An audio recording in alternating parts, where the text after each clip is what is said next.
അതിനായിട്ട് ഞാനിപ്പോൾ 1.5 കപ്പ് വെള്ളക്കടലയാണ് എടുത്തേക്കുന്നത്. ഈ കടല ആദ്യമേ നന്നായിട്ട് കഴുകിയെടുക്കണം. അതിനുശേഷം കുറഞ്ഞത് ഒരു 8-9 മണിക്കൂറെങ്കിലും കുതിർത്തെടുക്കണം. പറ്റുമെങ്കിൽ ഓവർനൈറ്റ് കുതിർത്തെടുക്കുന്നതായിരിക്കും നല്ലത്. അങ്ങനെ ഞാൻ നന്നായിട്ടിത് കുതിർത്തെടുത്ത കടലയാണ്. ഇതിനെ വേവിക്കാനായിട്ട് കുക്കറിലേക്ക് ഇട്ട് കൊടുത്തിട്ടുണ്ട്. കുറച്ച് മഞ്ഞൾപ്പൊടി കൂടി ഇതിലേക്ക് ഇട്ട് കൊടുക്കാം. കുറച്ച് ഉപ്പും കൂടെ ചേർത്ത് കൊടുക്കുന്നുണ്ട്. ഇനി ഇതിലേക്ക് 1 ടീസ്പൂൺ ഓയിൽ ഒഴിച്ചു കൊടുക്കുന്നുണ്ട്. ഓയിൽ ചേർക്കുമ്പോൾ കടല പെട്ടെന്ന് വെന്ത് കിട്ടും. ഇനി വളരെ കുറച്ച് വെള്ളം മാത്രം ഒഴിച്ചു കൊടുക്കണം.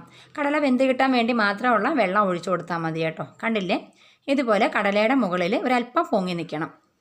എന്നിട്ട് നന്നായിട്ട് ഇളക്കി കൊടുത്തതിന് ശേഷം ഇനി കുക്കർ അടച്ച് വെച്ച് ആദ്യമേ ഹൈ ഫ്ലെയിമിൽ 1 വിസിലും അതിനുശേഷം മീഡിയം ഫ്ലെയിമിൽ വെച്ചിട്ട് 3 വിസിലും അടുപ്പിച്ചെടുക്കണം. പിന്നെ നമ്മൾ കറുത്ത കടലയൊക്കെ വേവിച്ചെടുക്കുമ്പോൾ കുറച്ചുകൂടെ വേവ് ഉണ്ടാവും. വെള്ളക്കടലയ്ക്ക് അത്രയും വേവില്ല കേട്ടോ. ഇനി ഇതിലേക്ക് ആവശ്യമായിട്ട്